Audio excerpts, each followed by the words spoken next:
All right, so now we're moving on to more of a biological disorder that shows itself in psychological symptoms. Absolutely terrifying, horrifying mental disease, brain disease that is schizophrenia. Schizophrenia affects about 1% of the population everywhere on this world, everywhere on this planet. And they have some commonality between them. First of all, they have paranoia, paranoid schizophrenia, the extreme paranoia. For one example, when I was a mental health case manager, I went to this one client's house who I'd never met before, and when I walked in, there was roaches on his walls, his trash piled up to the ceiling, and I noticed a bucket, and I go, "What's that bucket for?" And he said, "That's where he poops and pees." I go, "Why are you doing this?" And he was so paranoid about his neighbor that lived down the hallway, and they had to share a bathroom. He's so paranoid about that individual that he would not use the bathroom in the hallway between them.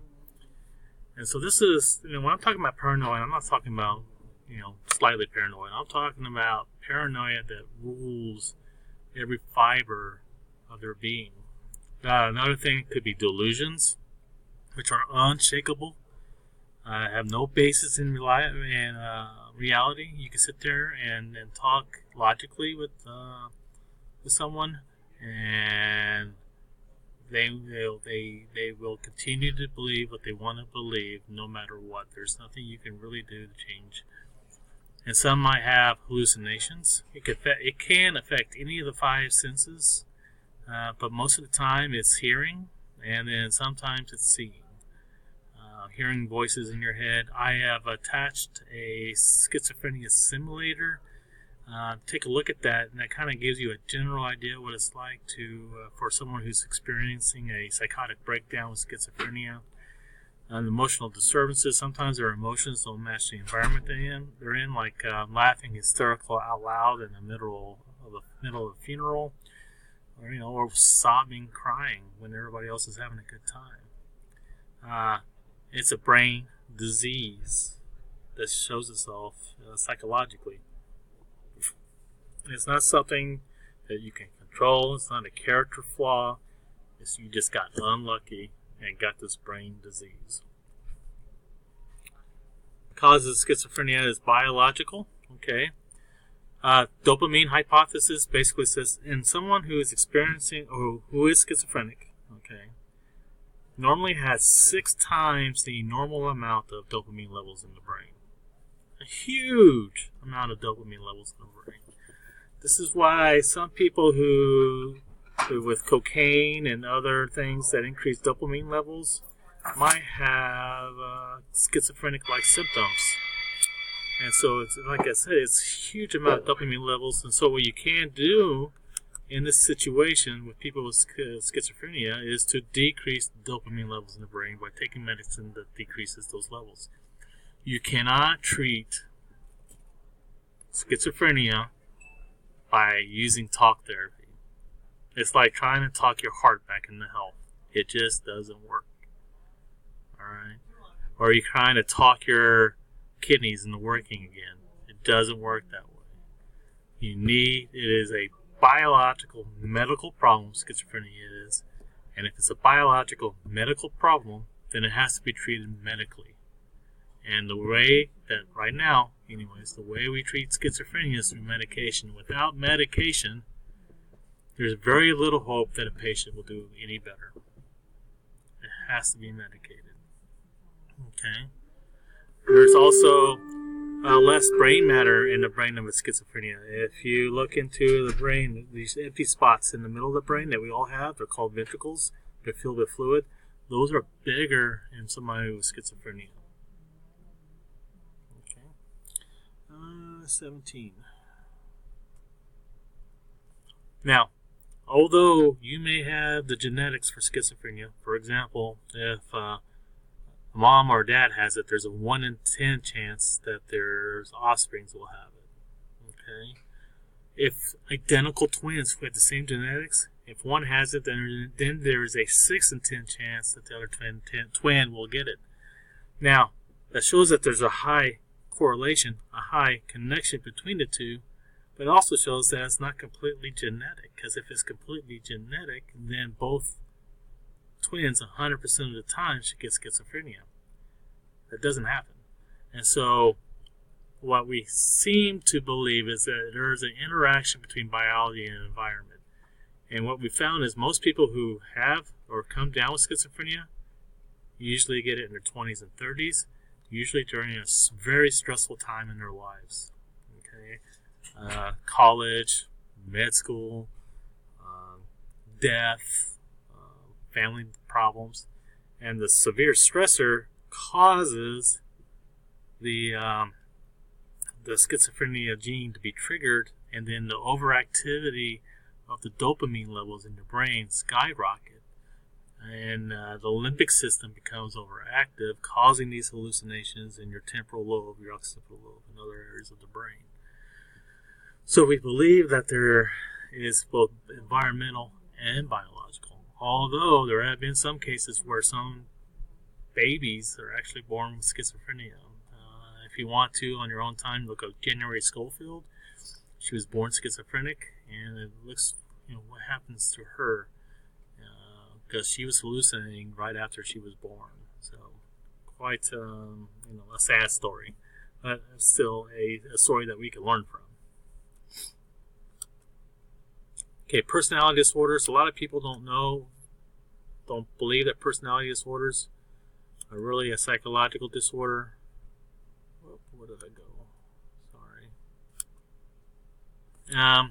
Personality disorders are just maladaptive behaviors and patterns and thoughts that just, makes you annoying to everyone else, but you don't see any problems with your situation at all. You like who you are.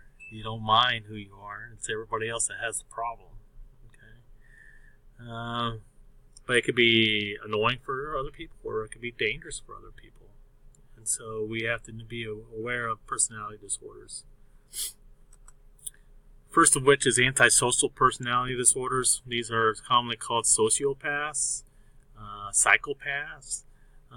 These are people who are basically evil, subjectively evil. And what they do is they show no regard for other people. There's no empathy for other people. There's no, other people are there to be used by antisocial personality disorders. They're not there for anything else but to be used. You can start off from the low end. Maybe a psychopath might be stealing from grandma, $20 out of grandma's purse and not feel bad about it, burning down barns. And then on the other end of the spectrum, you have serial killers like BTK, Jeffrey Dahmer. They're on the same spectrum. Okay. Now it's important to understand that most serial killers do not commit crimes. Most antisocial personality disorders don't normally commit crimes because they don't want to spend any time in jail. But they could be in charge of a large corporation and fire a bunch of people and like it. Wish they could do it more. Okay. It could be a genetic thing and a biological or environmental thing. It's a combination of both. Okay, just like schizophrenia and psychology in general, it's always a combination of both. 1920. Borderline personality disorders.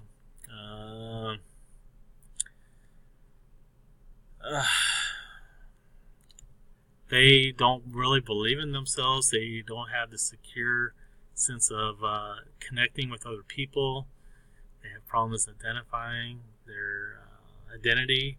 They have outbursts. They could be very hard to deal with. They're always about me, me, me, me. Narcissistic personality disorders, they exaggerate about their self-worth. They are the greatest thing since sliced bread. And if you don't know that they're the greatest thing since sliced bread, well, wait a few minutes, they'll tell you. Alright, I'm the greatest, I'm the best, everything I touch turns into gold, I solved all the problems, they're very into themselves, and they are the greatest human being that has ever stepped foot on this earth. Depression, kids get depressed too, and it gets worse in adolescence. they're still brand new human beings trying to learn how to live. And, sometimes they may make things worse than what they actually are. First time someone broke up with you, rough. All right. And so, things are always at the moment. It's hard to really look into the future when you're so young. And so depression is quite prevalent in children, unfortunately. Attention ADHD is very common. It might be overdiagnosed. We're not exactly sure if it is, but people get easily distracted. Autism is a inability to communicate with others.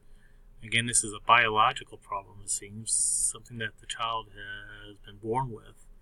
It's not, let me repeat, not caused by vaccines. There is no scientific evidence at all, zero, zilch, zin, that autism is caused by vaccines. None. Alright?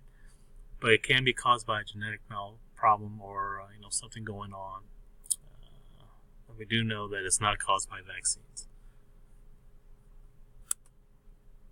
Other disorders, you get psychoactives, alcohol, eating disorders, which we've all kind of already learned before. And then sexual disorders, could be something as small, as erectile dysfunction, or it could be like other sexual activities, like a fetish or something like that. Alzheimer's disease is another physical brain disorder, which the brain's neurons slowly suffocate from a tar-like substance that kills each one of them. And over time, usually about 10 years, you can die from Alzheimer's disease eventually.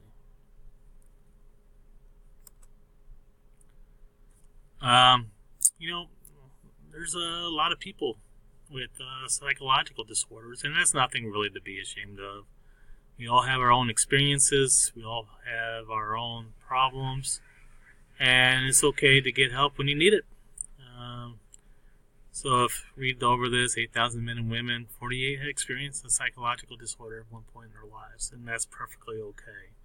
Like I said, if you're around long enough, you're going to be depressed about something. It's just part of life.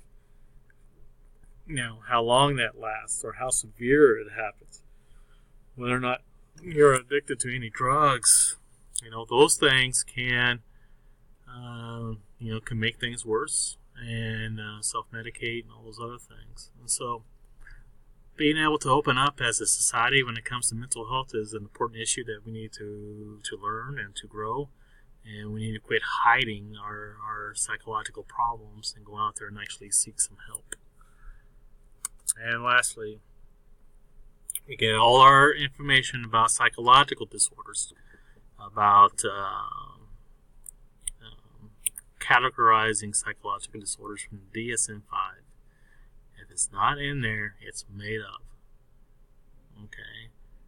And so if I were you, it's online. I think you can get it for free, or you can get parts of it for free. Just look through there and see what is, how they categorize or mental disorders. And also, lastly, remember that abnormal is a cultural thing, a societal thing. What's abnormal here in the United States can be perfectly acceptable somewhere else. And so, again, it's subjective. Sometimes mental illnesses are subjective, depending on where you live. Again, the DSM-5 is for United States, Western Europe, places like that, where we have very somewhat common understanding what's normal and not normal.